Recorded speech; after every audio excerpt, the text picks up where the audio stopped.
Daniel, chapitre 2. La seconde année du règne de Nebuchadnezzar, Nebuchadnezzar eut des songes. Il avait l'esprit agité et ne pouvait dormir. Le roi fit appeler les magiciens, les astrologues, les enchanteurs et les chaldéens pour qu'ils lui disent ses songes. Ils vinrent et se présentèrent devant le roi. Le roi leur dit, « J'ai eu un songe, mon esprit est agité, et je voudrais connaître ce songe. » Les Chaldéens répondirent au roi en langue araméenne, « Ô roi, vis éternellement.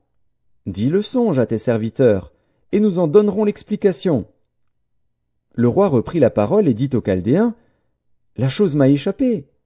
Si vous ne me faites connaître le songe et son explication, vous serez mis en pièces, et vos maisons seront réduites en un tas d'immondices. Mais si vous me dites le songe et son explication, vous recevrez de moi des dons et des présents et de grands honneurs. C'est pourquoi dites-moi le songe et son explication. » Ils répondirent pour la seconde fois, « Que le roi dise le songe à ses serviteurs, et nous en donnerons l'explication. » Le roi reprit la parole et dit, « Je m'aperçois, en vérité, que vous voulez gagner du temps, parce que vous voyez que la chose m'a échappé. Si donc vous ne me faites pas connaître le songe, la même sentence vous enveloppera tous. Vous voulez vous préparer à me dire des mensonges et des faussetés, en attendant que les temps soient changés. C'est pourquoi dites-moi le songe, et je saurai si vous êtes capable de m'en donner l'explication. » Les Chaldéens répondirent au roi, « Il n'est personne sur la terre qui puisse dire ce que demande le roi. Aussi jamais roi, quelque grand et puissant qu'il ait été, n'a exigé une pareille chose d'aucun magicien, astrologue ou chaldéen. Ce que le roi demande est difficile, il n'y a personne qui puisse le dire au roi, excepté les dieux, dont la demeure n'est pas parmi les hommes. » Là-dessus le roi se mit en colère et s'irrita violemment. Il ordonna qu'on fasse périr tous les sages de Babylone. La sentence fut publiée, les sages étaient mis à mort, et l'on cherchait Daniel et ses compagnons pour les faire périr. Alors Daniel s'adressa d'une manière prudente et sensée à Arjoc, chef des gardes du roi, qui était sorti pour mettre à mort les sages de Babylone. Il prit la parole et dit à Arjoc, commandant du roi, « Pourquoi la sentence du roi est-elle si sévère ?» Arjoc exposa la chose à Daniel. Et Daniel se rendit vers le roi et le pria de lui accorder du temps pour donner au roi l'explication. Ensuite Daniel alla dans sa maison, et il instruisit de cette affaire Hanania, Mishaël et Azaria, ses compagnons, les engageant à implorer la miséricorde du Dieu des cieux, afin qu'on ne fît pas périr Daniel et ses compagnons avec le reste des sages de Babylone. Alors le secret fut révélé à Daniel dans une vision pendant la nuit. Et Daniel bénit le Dieu des cieux. Daniel prit la parole et dit, « Béni soit le nom de Dieu, d'éternité en éternité. À lui appartiennent la sagesse et la force. C'est lui qui change les temps et les circonstances, qui renverse et qui établit les rois, qui donne la sagesse aux sages et la science à ceux qui ont de l'intelligence. Il révèle ce qui est profond et caché, il connaît ce qui est dans les ténèbres, et la lumière demeure avec lui. Dieu de mes pères, je te glorifie et je te loue de ce que tu m'as donné la sagesse et la force, et de ce que tu m'as fait connaître ce que nous t'avons demandé, de ce que tu nous as révélé le secret du roi. » Après cela, Daniel se rendit auprès d'Arjoc, à qui le roi avait ordonné de faire périr les sages de Babylone. Il alla et lui parla ainsi. « Ne fais pas périr les sages de Babylone. Conduis-moi devant le roi, et je donnerai au roi l'explication. » Arjoc conduisit promptement Daniel devant le roi, et lui parla ainsi. « J'ai trouvé parmi les captifs de Juda un homme qui donnera l'explication au roi. » Le roi prit la parole et dit à Daniel, qu'on nommait Beltchatsar, « Es-tu capable de me faire connaître le songe que j'ai eu et son explication ?» Daniel répondit en présence du roi et dit, « Ce que le roi demande est un secret que les sages, les astrologues, les magiciens et les devins ne sont pas capables de découvrir au roi. Mais il y a dans les cieux un Dieu qui révèle les secrets, et qui a fait connaître au roi Nebuchadnezzar ce qui arrivera dans la suite des temps. Voici ton songe et les visions que tu as eues sur ta couche.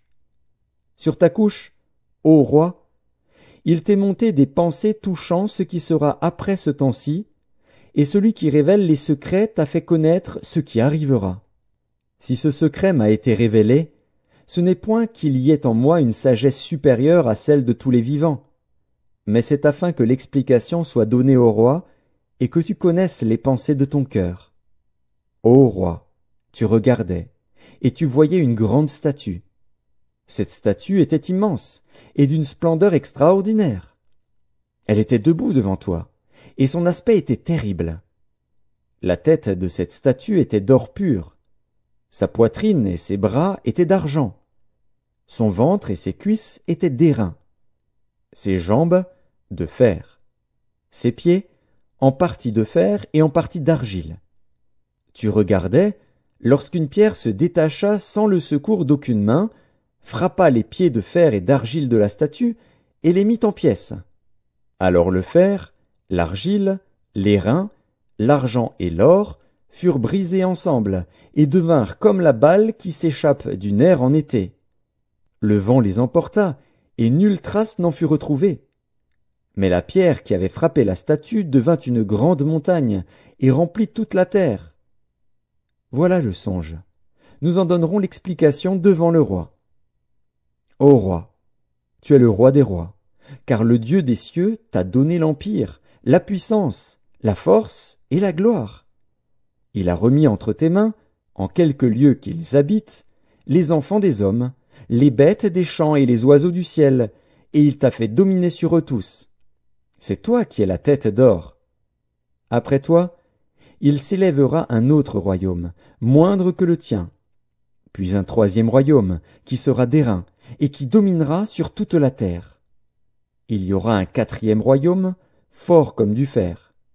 De même que le fer brise et rompt tout, il brisera et rompra tout, comme le fer qui met tout en pièces. Et comme tu as vu les pieds et les orteils en partie d'argile, de potier et en partie de fer, ce royaume sera divisé. Mais il y aura en lui quelque chose de la force du fer, parce que tu as vu le fer mêlé avec l'argile. Et comme les doigts des pieds étaient en partie de fer et en partie d'argile, ce royaume sera en partie fort et en partie fragile. Tu as vu le fer mêlé avec l'argile, parce qu'ils se mêleront par des alliances humaines, mais ils ne seront point unis l'un à l'autre, de même que le fer ne s'allie point avec l'argile. Dans le temps de ces rois, le Dieu des cieux suscitera un royaume qui ne sera jamais détruit, et qui ne passera point sous la domination d'un autre peuple. Il brisera et anéantira tous ces royaumes-là, et lui-même subsistera éternellement. C'est ce qu'indique la pierre que tu as vue se détacher de la montagne sans le secours d'aucune main, et qui a brisé le fer, l'airain, l'argile, l'argent et l'or. Le grand Dieu a fait connaître au roi ce qui doit arriver après cela. Le songe est véritable, et son explication est certaine.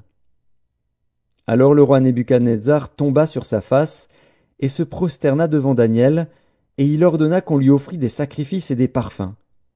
Le roi adressa la parole à Daniel et dit, « En vérité, votre Dieu est le Dieu des dieux et le Seigneur des rois, et il révèle les secrets, puisque tu as pu découvrir ce secret. » Ensuite le roi éleva Daniel, et lui fit de nombreux et riches présents.